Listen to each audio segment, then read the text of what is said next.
आज के मुख्य समाचार। चरस के साथ 65 साल का बुजुर्ग आरोपी गिरफ्तार। लाहौल की वादियां इन दिनों सैलानियों से गुलजार। बस किराए में वृद्धि और आईजीएमसी अस्पताल में पर्ची बनाने पर स्थानीय महिलाओं ने जताई नाराजगी। भाजपा प्रत्याशी संजय सूद ने सरकार के फैसलों पर उठाया सवाल। सांसद सुरेश कश्यप आज शिमला पहुंचे। मसाले में थूकने की घटना पर शिमला में विवाद। चाय की दुकान लगाने वाले व्यक्ति को नगर निगम द्वारा किया जा रहा परेशान। पेंशनर्स वेलफेयर एसोसिएशन ने शिमला में की प्रेस वार्ता। कांग्रेस मीडिया सलाहकार नरेश चौहान ने आज शिमला में की प्रेस वार्ता। अब समाचार विस्तार से। पुलिस ने एक 65 वर्षीय बुजुर्ग आरोपी को चरस के साथ गिरफ्तार किया है। आरोपी के पास से 2.105 किलो चरस और 39,700 रुपए नकद भी बरामद कर लिए हैं। आरोपी की पहचान बेसू राम के रूप में हुई है, जो शिलाई के नैनीधार गांव का निवासी है। पुलिस ने आरोपी को हिरासत में लेकर पूछताछ शुरू कर दी है। इस संबंध में शिलाई थाना में मामला दर्ज कर लिया गया है और जांच लगातार जारी है। बेसू राम की उम्र 65 साल बताई जा रही है। बेसू राम के पिता का नाम स्वर्गीय मोही राम है। पुलिस ने चरस और नकदी को कब्जे में ले लिया है और आरोपी से लगातार पूछताछ की जा रही है। जांच में कई अहम खुलासे होने की उम्मीद भी बताई जा रही है। डीएसपी पोंटा साहिब मानविंदर सिंह ठाकुर ने इसकी पुष्टि की है। उन्होंने बताया कि नशे के खिलाफ अभियान तेज कर दिया गया है। पुलिस लगातार संदिग्धों पर नजर रख रही है। यह कार्यवाही सिरमौर में नशे की तस्करी पर बड़ा प्रहार मानी जा रही है। स्थानीय लोग भी पुलिस की सक्रियता से खुश है। पिछले कुछ महीनों में ऐसी कई गिरफ्तारियां हो चुकी है। पुलिस सूत्रों के मुताबिक बेसू राम का आपराधिक रिकॉर्ड खंगाला जा रहा है। यह पता लगाया जा रहा है कि वह इस धंधे में कब से शामिल है। वहीं डीएसपी ने कहा कि सूचना देने वालों का नाम गुप्त रखा जाएगा। सिरमौर में ऐसी घटनाओं को रोकने के लिए कड़े कदम उठाए जा रहे हैं। हिमाचल प्रदेश में बस किराए में बढ़ोतरी और सरकारी अस्पतालों में पर्ची बनाने के लिए 10 रुपए अतिरिक्त शुल्क लेने के निर्णय के बाद से स्थानीय महिलाएं नाखुश है। उनका कहना है कि इन बढ़ोतरी से उनकी रोजमर्रा की जिंदगी और आर्थिक स्थिति पर बुरा असर पड़ेगा। स्थानीय महिलाओं का मानना है कि पहले से ही महंगाई बढ़ रही है और अब इन शुल्कों में वृद्धि से उनके घरेलू बजट पर दबाव और बढ़ जाएगा। कुछ महिलाओं ने कहा कि शिमला जैसे हिल स्टेशन में जहाँ यात्रा के लिए बस एकमात्र सस्ता साधन है, बस किराए में वृद्धि से उनकी मुश्किलें बढ़ सकती है। महिलाओं ने कहा कि वे सवाल उठा रही है कि स्वास्थ्य सेवाओं की बढ़ती लागत के बावजूद पर्ची शुल्क में इस तरह की वृद्धि क्यों की जा रही है। शिमला ऐसा जगह है जहाँ पे हमारे जो भी रोजमर्रा लेडीज हैं वो है, बच्चे लेके अपने स्कूल को आना जाना होता है, वो बोल सभी के ऊपर जो है इसका बहुत ही ज़्यादा मेरे को लग रहा है। और हाँ, सबसे ज़्यादा असर जो लेडीज पे हुआ, जो महिलाएं आम हैं उनके लिए बड़ी बारी ये समस्या कराया। बहुत बड़ी बात है कि नहीं बढ़ना चाहिए थे अभी, और एकदम से 10 रुपये करना हमारे लिए बहुत मुश्किल लग रहा है। उनके भी कैसे निकालेंगे डेली का डेली, एक का दिन का हो तब तो चलो माना जा सकता है। डेली इतना किराया बढ़ा देना, सामान पे भी बढ़ाना है, और बच्चे जो जाते हैं थोड़ा छोटा सा भी सामान लेके जाएंगे इधर उधर तो उस पर भी किराया बढ़ाया है, उस पर भी किराया लगा दिया है, आप वैसे भी किराया बढ़ा दिया है। तो इसमें बहुत भारी जनता को हरास हुई है। किराया तो बढ़ाया ही बढ़ाया है, लेकिन साथ ही जो गरीब व्यक्ति है उसके ऊपर जो पर्ची उन्होंने हॉस्पिटल्स में बढ़ाई है वो भी एक बहुत ही गलत फैसला लिया गया है, क्योंकि आम आदमी ही अस्पतालों में और बसों में जाते हैं। अमीर तो जाते नहीं, अमीर तो अपने प्राइवेट में जाते हैं हमेशा, या उनके पास गाड़ियाँ हैं, लेकिन जो बेचारा गरीब आदमी था उसके ऊपर इन्होंने व्यवस्था परिवर्तन के नाम पर पूरी तरह से उनकी व्यवस्था को चरमरा दिया। तो मेरा तो ये कहना है कि बहुत ही गलत फैसला सुक्खू सरकार ने लिया है। इनको यह फैसला अतिशीघ्र वापस ले लेना चाहिए। देखो, इन्होंने विधायकों की उस दिन जो है इन्होंने अपने सैलरियाँ जो बढ़ाई, खुद के लिए ये दिन रात सोचते हैं, तो जो आम जनता है उसके लिए क्यों नहीं सोचते। और व्यवस्था परिवर्तन कहते हैं, ये कैसा व्यवस्था परिवर्तन है जो आम लोगों के लिए परिवर्तन कर रहे हैं, बाकियों के लिए खुद के लिए भी करें ना, अपना खुद छोड़े अपने आप। मुख्यमंत्री और उनके मिस में तो ये वैसे एक उनको मैसेज देना चाहूँगी कि उनके मिसेज और दोनों जने विधायक हैं और दोनों की सैलरी है, खुद की मुख्यमंत्री खुद क्यों नहीं अपने देते। कभी उन्होंने खुद भी बोला कि हम लोग खुद क्या कर रहे हैं हो, हम लोगों के लिए कुछ नहीं कर रहे। इसमें जो है आम आदमी इतना ज़्यादा आप कहीं पे भी जाके देख लो कि बच्चों वालों से आप संपर्क करना, तो वो कह रहे हैं कि हमारे को 2 दिन हुए और इतनी ज़्यादा परेशानी होगी कि हमारे को हम पैदल जाने को मजबूर हो गए। अब बताओ जी, इतने उसमें बच्चा स्कूल आएगा, उसके बाद पैदल जाएगा, तो ये कैसा व्यवस्था परिवर्तन है? हमारी जो आम पीढ़ी है उसके लिए तो आप लोग कुछ कर नहीं रहे हो। अपने लिए आप दिन रात अपनी जो भी है कांग्रेस सरकार का हमेशा से रही है, अपने लिए ही सोचते हैं, ये कभी किसी का सोचते ही नहीं है। भाजपा के प्रत्याशी संजय सूद ने हिमाचल प्रदेश सरकार द्वारा किए गए कई फैसलों पर गंभीर सवाल उठाए हैं। खासकर शिमला और अन्य क्षेत्रों में परिवहन विभाग द्वारा बढ़ाए गए बस किराए और अस्पतालों में 10 रुपए की अतिरिक्त फीस के निर्णय को लेकर उन्होंने विरोध जताया है। संजय सूद ने कहा कि सरकार का यह फैसला आम जनता के हित में नहीं है। बढ़े हुए बस किराए से न केवल दैनिक यात्रियों की परेशानियां बढ़ेगी, बल्कि यह विशेष रूप से गरीब और मध्यम वर्गीय परिवारों के लिए एक बोझ साबित होगा। इसके अलावा अस्पतालों में 10 रुपए की फीस वसूलने का निर्णय भी बहुत ही अनुचित है। उनके इस दिनचर्या को जो है वो बिल्कुल महंगाई की उससे प्रभावित किया जा रहा है। और जिस तरीके से सरकार ने HRTC की बसों में 5 रुपये से किराया जो है वो 10 रुपये किया है, मिनिमम किराया है। आप जानते हैं यहाँ पर पेरेंट्स जो हैं अपने बच्चों को स्कूल छोड़ने जाते हैं और लेने जाते हैं, तो इस तरीके से अगर वो लेने और लाने के लिए अगर 2 बंदों का भी हम किराया एक बार देखें तो 40 रुपया बढ़ता है आने और जाने का। तो आप महीने का देखें 1200 रुपया बनता है। एक गरीब लोगों के ऊपर एक बहुत बड़ा अत्याचार है। और इसके ऊपर हास्यास्पद यह है कि कैबिनेट में ये फैसला लिया गया और मंत्री जी बाहर आके ब्रीफिंग दे रहे हैं कि हमने HRTC वालों से बात की, तो उन्होंने कहा जी 5 रुपये जब हम किराया मांगते हैं तो लोगों के पास टूटे हुए नहीं होते, इसलिए हमने किराया जो है 10 रुपये कर दिया। बहुत ही हास्यास्पद है। अगर कैबिनेट इस तरीके के फैसले लेती है, कल को 10 रुपये का नोट नहीं किसी के पास हो तो क्या 100 रुपये किराया लेना शुरू कर देंगे। इसी तरीके से दूसरा निर्णय उन्होंने लिया, हॉस्पिटल्स में जो है वो पर्ची बनाने का 10 रुपये जो है उन्होंने मिनिमम चार्जेज लगाए हैं। और वहाँ पर भी आप जानते हैं पर्ची बनाने वालों की लाइन में जो है वो गरीब आदमी और मध्यम वर्ग का आदमी जो है वो होता है। और मुझे अच्छी तरह से याद है जब शांता कुमार जी ने एक बार पर्ची के सिर्फ 10 पैसे लगाने की बात की थी, तो उस समय जो है बहुत कांग्रेस वालों ने बवाल किया था। आज सीधा 10 रुपये किया और सीधा गरीब और मध्यम वर्ग के ऊपर जो है ये आर्थिक प्रहार है। और इसमें भी एक हास्यास्पद बात यह है कि माननीय स्वास्थ्य मंत्री जी जो है वो बाहर आके स्टेटमेंट देते हैं कि भाई ये जो 10 रुपये चार्जेज पर्ची के लगाए गए हैं, तो इसके बाद जो है आम आदमी जो है वो अपनी पर्ची जो है वो गुम नहीं करेगा। अरे बहुत ही हास्यास्पद बयान जो है इतने वरिष्ठ मंत्री के द्वारा दिए जा रहे हैं। और ऐसे हास्यास्पद बयान देते देते जो है वो गरीब आदमियों के ऊपर जो है वो आर्थिक बोझ डाला जा रहा है। और इसी तरीके से और भी बहुत, जैसे अल्ट्रासाउंड वगैरह के पैसे बढ़ाने की भी जो है वो इनके प्रपोजल है। तो मेरा कहने का मतलब यह है कि जिन 10 गारंटियों के साथ ये सत्ता में आए थे लोगों को राहत लेने के लिए, वो बिल्कुल 10 गारंटियाँ तो फेल हुई, मगर इन्होंने हर चीज़ में 10 करना शुरू कर दिया।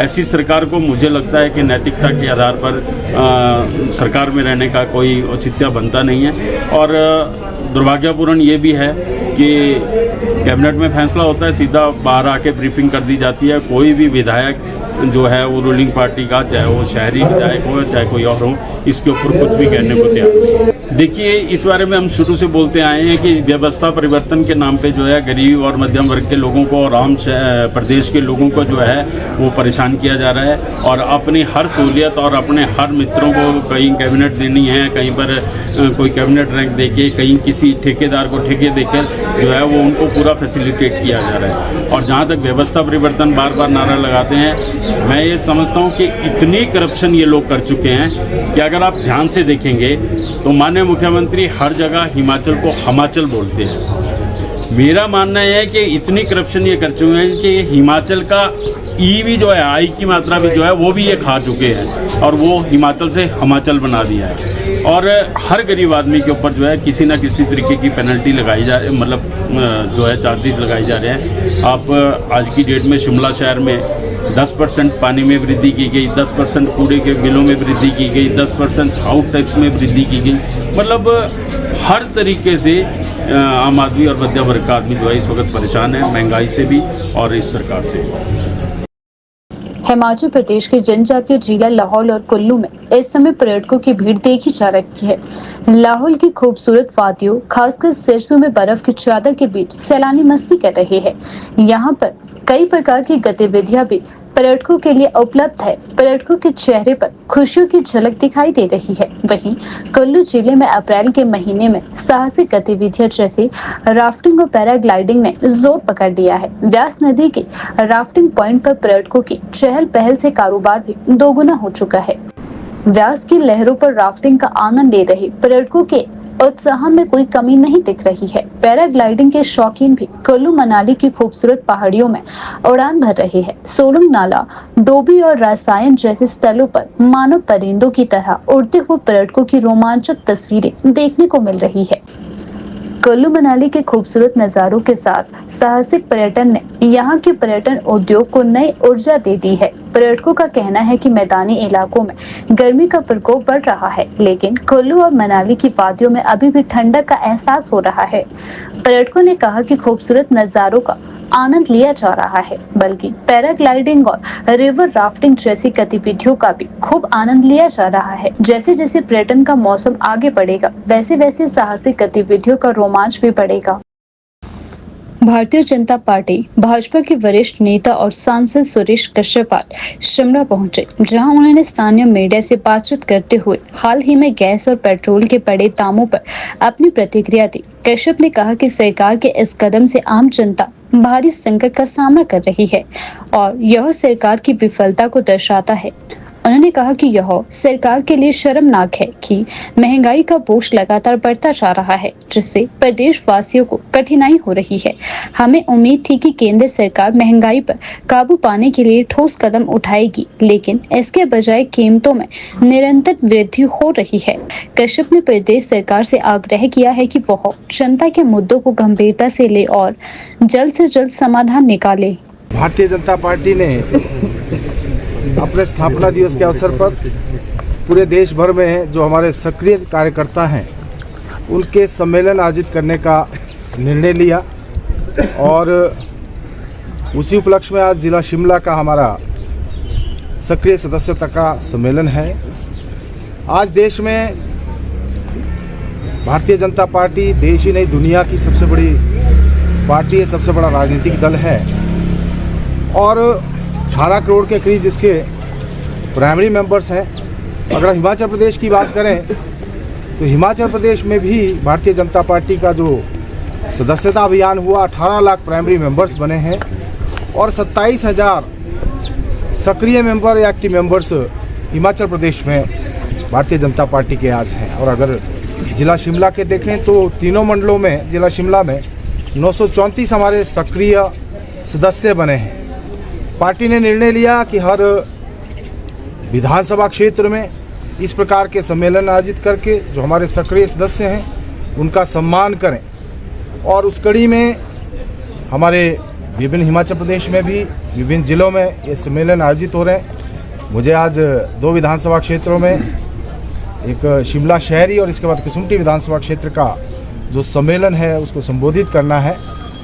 माननीय मोदी जी के नेतृत्व में जिस प्रकार से 2047 तक इस देश को विकसित राष्ट्र बनाने का लक्ष्य है और उस दिशा में आज आगे बढ़ रहे हैं। 11 साल का जो कार्यकाल और ऐतिहासिक कार्यकाल रहा, ऐसे ऐतिहासिक निर्णय इन 11 सालों में हुए जिसके बारे में हम सोच भी नहीं सकते थे।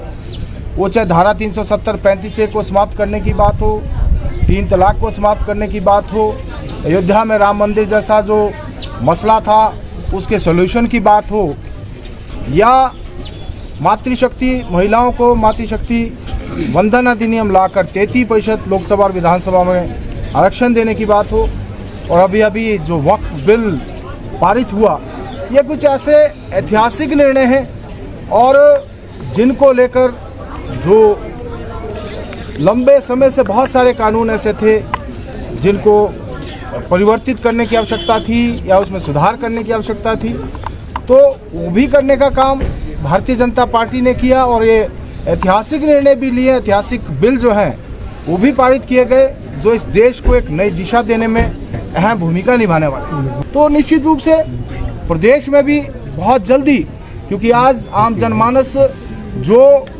प्रदेश की सरकार जो व्यवस्था परिवर्तन की बात करती थी, जो नए दौर की बात करती थी, आज एक बुरे दौर से प्रदेश गुजर रहा है। और प्रदेश की जनता भी आज, चाहे वो प्रदेश का युवा है, चाहे महिला है, चाहे बुजुर्ग है, चाहे कर्मचारी अधिकारी हैं, किसान बागवान हैं, सभी अपने आप को ठगा महसूस करते हैं कि जो बड़े बड़े वायदे उनके साथ हुए थे, जो एक नया दौर की शुरुआत करने की बात कांग्रेस पार्टी सत्ता में आने से पहले करती थी, आज किस बुरे दौर से उनको गुजरना पड़ रहा है।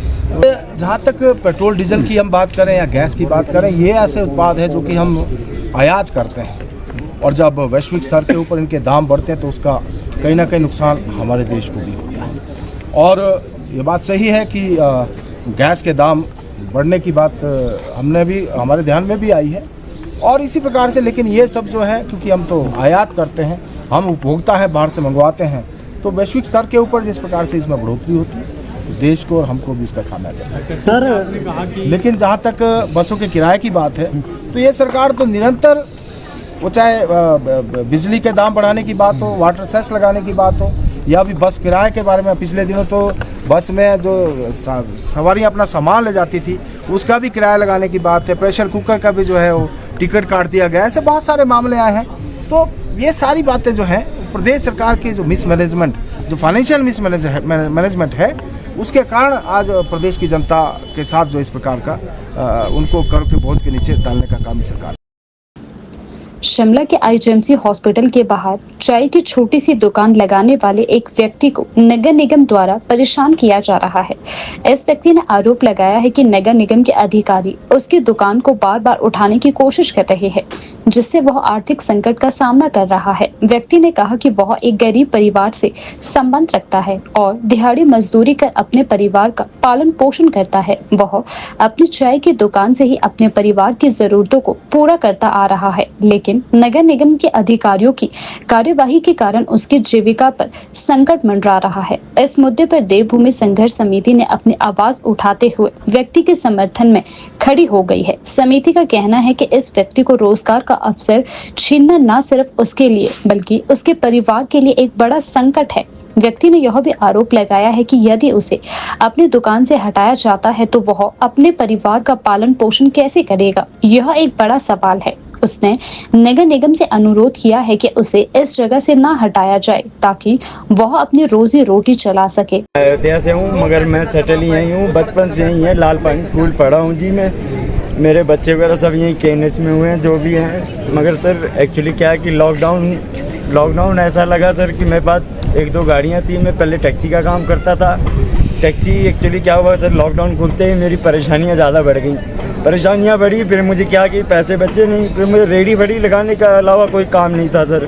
तो मैंने आईजीएमसी नाले में एक्चुअली लकड़ियार बस स्टैंड शिफ्ट हुआ था, तो मैं वहाँ पे एक छोटी सी चाय की स्टॉल लगा के बैठता था सर। काफ़ी टाइम मेरा मतलब जो भी सामान था, क्रीम रोल बन लेना देना सारा मेरा, पतीले पतूले सब ले गए कमेटी वाले। मैंने बोला सर गरीब आदमी को कहाँ जाऊँगा, तो बोलते हैं कि आप ऐसा करो वहाँ जाओ सामान छुड़वा के लाओ, ऐसा वैसा। मैं कि जी सामान छुड़वाया, उसके बाद फिर मेरे को परसों आए, फिर टॉर्चर किया जी, सारा माल उठा के इधर उधर कर दिया जी। मैं बोलूँ यहाँ नहीं बैठना, यहाँ खाली करो जी।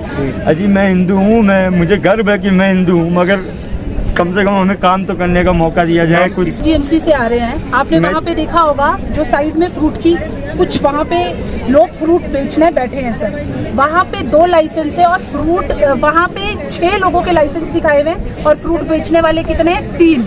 आज भी हमने वहाँ पे, शायद आपके फेसबुक में अगर आप हैं तो आप प्लीज ये वीडियो शेयर करिए। हम लाइव हुए थे इनसे पहले, और इन्हें सिर्फ चाय के लिए इतनी सी तो कोई हमारे घर में भी, हम हिमाचली है, हम दिल के बहुत बड़े होते हैं, अरे कोई चाय भी हमसे मांगता है तो हम दे देते हैं। नगर निगम का तो पूरा निगम बना हुआ है, एक स्थान इस गरीब को क्यों नहीं दे देते। और ऐसे तो लग नहीं रहा है कि कोई मर्सिडीज गाड़ी में आ रहा है बेचारा। आप इसके हालात देखिए, इसने परिवार पालना है अपना। इसमें हिंदू मुस्लिम की कोई बात नहीं है, बात सिर्फ इतनी है कि अगर कोई गरीब आदमी सच में दिल से आपसे काम मांगता है तो आप उसको बिल थमा कर उसको बंद करने, सुसाइड करने की तैयारी दिला रहे हैं आप उसका सहयोग करिए। मैंने तो आज सोच लिया था जी, कल दुकान नहीं खोली, मैं अगर आया तो आज मैं सुसाइड करूंगा। क्या रहा है ये प्रशासन, गरीबों के लिए कि अमीरों के लिए है, मुझे समझ नहीं आ रहा है। अब ये बेचारा, आपको क्या लग रहा है इसको देखकर, क्या लग रहा है सर कि क्या राजनीति करनी है इसने, क्या लेना है इसने किसी राजनेता से? थोड़ा सा गंभीरता से नगर निगम और प्रदेश के जो ये प्रशासन है, सोचिए, अपने बारे में सोचिए। शर्म आनी चाहिए आपको कि आप इस आदमी को किस तरह से, ये तो एक आदमी, ऐसे कितने आदमी होंगे जिन तक हम नहीं पहुंच पा रहे हैं। ये काम आपका है वहां तक पहुंचने का। हमारे तक कोई ऐसा आदमी पहुंचेगा तो आपके लिए भी ये ठीक नहीं होगा। इसलिए आपसे हाथ जोड़ के ये विनती है, ऐसे लोगों को ढूंढिए और उन्हें काम दीजिए। देवभूमि संघर्ष समिति के सह सचिव संजय शर्मा ने एक मुसलमान व्यक्ति के द्वारा नमकीन के मसाले पर थूकने के विवाद पर प्रतिक्रिया दी, जिसमें उन्होंने विरोध जताया है। उन्होंने आगे यह भी स्पष्ट किया कि यह घटना किसी धार्मिक भावना से जुड़ी नहीं है, बल्कि एक अनुशासनहीनता की घटना है जो समाज में असमंजस और विवाद उत्पन्न कर सकती है। उन्होंने आगे जानकारी देते हुए बताया कि इस प्रकार के कृत्य सनातन धर्म के खिलाफ है और इसे बर्दाश्त नहीं किया जा सकता। समिति के अन्य सदस्य भी इस मुद्दे पर सक्रिय रूप से विरोध कर रहे हैं और यह मामला शिमला में चर्चा का विषय बन चुका है। बार बार बात कर रहे हैं एक धर्म विशेष के लोगों द्वारा अवैध अतिक्रमण। बार बार हम बात कर रहे हैं कि संजौली में आंदोलन के बाद प्रदेश की सरकार ने वादा किया था कि वो स्ट्रीट वेंडिंग के लिए एक पॉलिसी लेके आएगी। आज 6 महीने बीत गए, स्ट्रीट वेंडर्स के लिए कोई पॉलिसी नहीं आई, कोई नीति नहीं आई। और हम बार बार आरोप लगा रहे हैं कि एक धर्म विशेष के, मैं बार बार कहता हूं कि जो बड़े भाई का कुर्ता और छोटे भाई का पजामा पहनकर एक धर्म विशेष के लोग पूरे शहर के, पूरे प्रदेश में सड़कों पे अवैध रूप से बैठे हैं। हमें पिछले कल भी कुछ माताओं ने कॉल किया, बताया कि ग्रैंड होटल कालीबाड़ी मंदिर वाले रास्ते में एक शांति दूत बड़ी बड़ी दाढ़ी रखकर चने की दुकान लगा रहा है और वो उस चने पे थूकता है, उसके बाद उनको देता है। हमने इस बात का संज्ञान लिया। आज जब हम कालीबाड़ी मंदिर की ओर जा रहे थे तो हमने पूछा कि हे मेरे भाई, आप थूकते क्यों हो? तो वो मेरी बहन को बोलता है आरोप इसलिए लगा रहे कि मैं मुसलमान हूं। उसका वो वीडियो सोशल मीडिया पर वायरल है, वो रौद्र रूप से हमारी माँ बहन को डरा रहा है, क्या मैं मुसलमान हूं इसलिए मुझे धमका रहे हो? एक माइनॉरिटी का बेनिफिट लेने का प्रयास कर रहे, एक अल्पसंख्यक होने का बेनिफिट का प्रयास कर रहे और अपने थूकने के पाप को छुपा रहे। हमने मौके पर नगर निगम के अधिकारियों को बुलाया, फूड सेफ्टी विभाग के अधिकारियों को फोन किया और कहा कि ये ऐसी हरकत कर रहा है। जब मौके पे नगर निगम के स्टेट विभाग के अधिकारी आए, हमने उनसे कहा कि हम कानून को अपने हाथ में नहीं लेना चाहते। सनातन समाज इतना सक्षम है कि इसकी रेडिया फड़िया यहां से उठा दे, परंतु हम कानून को मानने वाले लोग हैं, संविधान को मानने वाले लोग हैं। हमारी देवताओं में भी आस्था है, संविधान में भी आस्था है। हमने कहा कि आप नगर निगम के अधिकारी से पूछिए कि भाई तेरा यहां बैठने का लाइसेंस कहां है, यह बताइए। तो जब स्टेट विभाग के अधिकारियों ने पूछा तो वो बोलता कि मैं 4 महीने से आप बैठ रहा हूं। अरे भाई 4 महीने से आप बैठ रहे हो, आपका वो लाइसेंस कहां है? तो उसके पास कोई लाइसेंस नहीं था। हमारी जो ये बात है कि नगर, हम बार बार जो आरोप लगा रहे हैं कि अवैध रूप से धर्म विशेष के लोग बैठ रहे हैं सड़कों पर, आज इस बात पर मुहर लग गई है कि पूरे शहर की तो छोड़िए, प्रदेश की तो छोड़िए, पहाड़ों की रानी शिमला की धड़कन माल रोड के ऊपर वो जो जेहादी पिछले 4 महीने से बैठा अवैध रूप से, जिसके पास बैठने की परमिशन नहीं है, वो वहां पे बैठ के लोगों को थूके हुए चने खिला रहा है। मुख्यमंत्री के मीडिया सलाहकार नरेश चौहान ने राजीव भवन शिमला में पत्रकार वार्ता को संबोधित किया। उन्होंने राज्य सरकार द्वारा पेश किए गए बजट को सराहनीय बताया और विपक्ष पर सरकार को कमजोर करने की साजिश रचने का आरोप लगाया। विधानसभा के अंदर आप लोगों ने सभी ने उसको कवर भी किया और उस बजट पे काफी चर्चाएं हुई और पास हुआ। लगातार सरकार का, मुख्यमंत्री जी का प्रयास था जो एक सोच थी ग्रामीण अर्थव्यवस्था को मजबूत करने, गाँव में रह रहे 90% आबादी को आर्थिक स्थिति से मजबूत करना, चाहे वो कृषि से संबंधित हो, चाहे बागवानी से संबंधित हो। एक सोच के साथ मुख्यमंत्री जी ने लगातार तीसरा बजट पेश किया और जो 2 पहले बजट में बातें थी, तीसरे में और मजबूती के साथ और प्रावधान के साथ एक रुख साफ किया।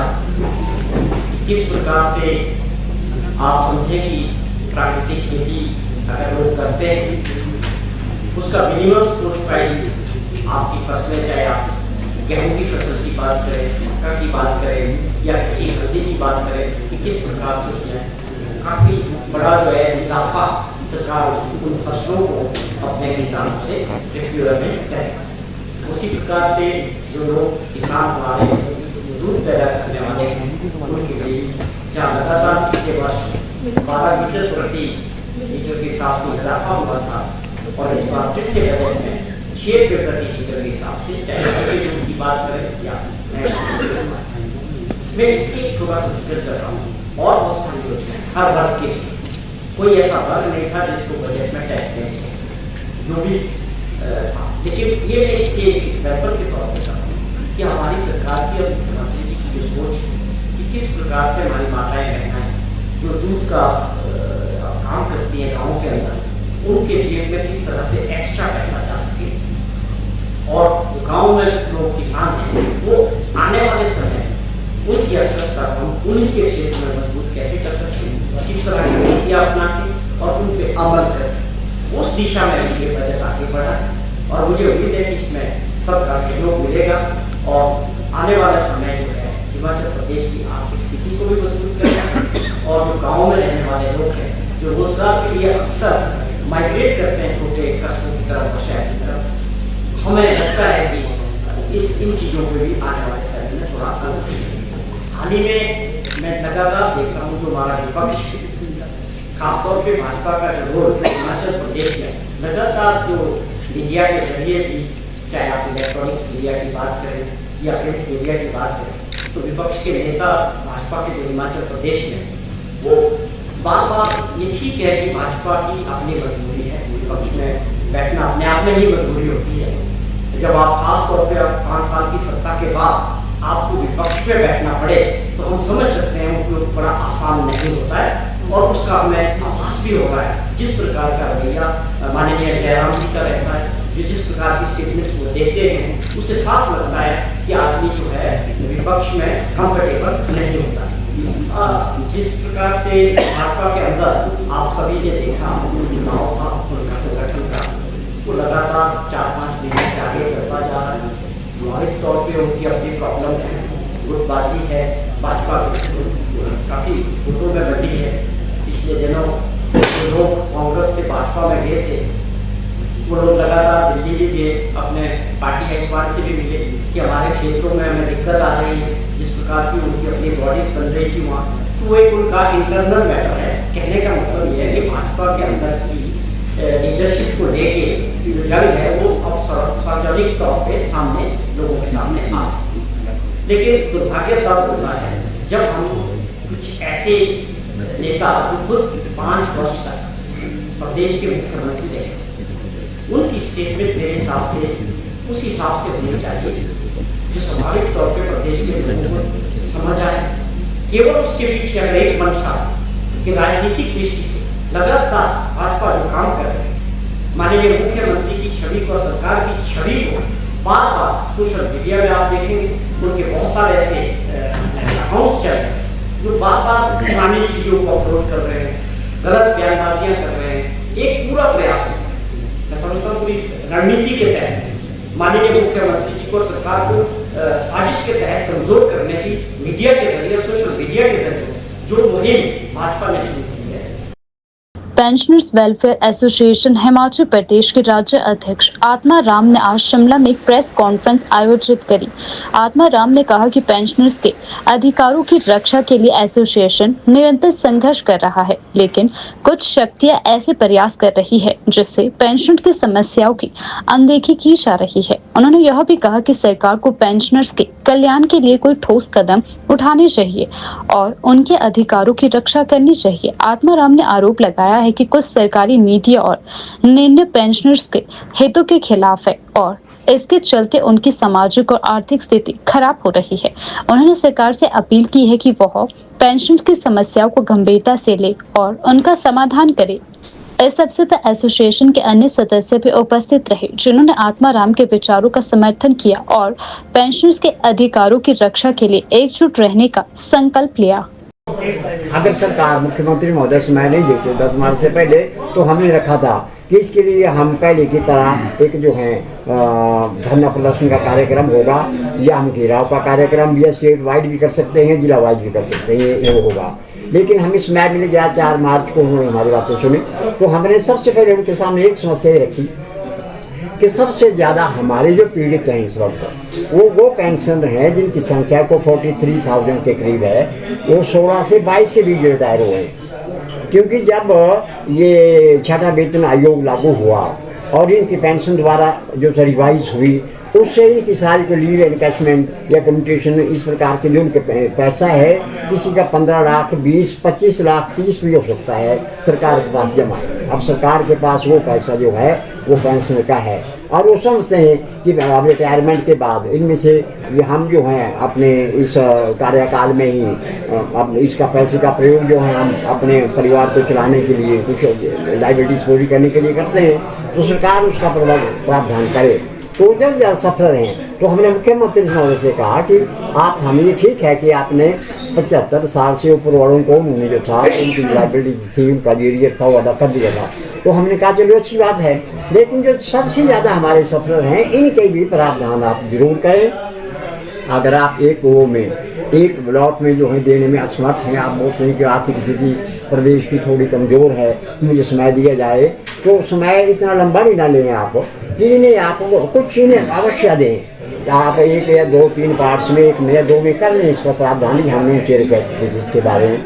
इसके बाद जो है कि जो पेंशन जो हमारे ओल्ड एज में जब जाते हैं तो फिर वो गोलियों के और दवाइयों के सहारे होते हैं, और जो मेडिकल बिल है वो लाखों लोगों के पेंडिंग है, लंबे समय से पड़े हुए हैं। उसके लिए हमने जो है मुख्यमंत्री जी से कहा कि विशेष बजट का इनको प्रोवाइड करें आप, ताकि बिलों का जो अदायगी वो ये हो सके, ये उनसे रिक्वेस्ट की है। इसके बाद आम जो पेंशन है बहुत सारे, उसको छठे वेतन आयोग के जो एरियर है सबको मिलना है, वो भी बाकी रह जाए, उसके प्रावधान किया जाए। फिर उसके बाद डीए की किस्तें हमारी उस वक्त जब हम मिले थे 11% बनती थी हमारी, 4, 4 और 3।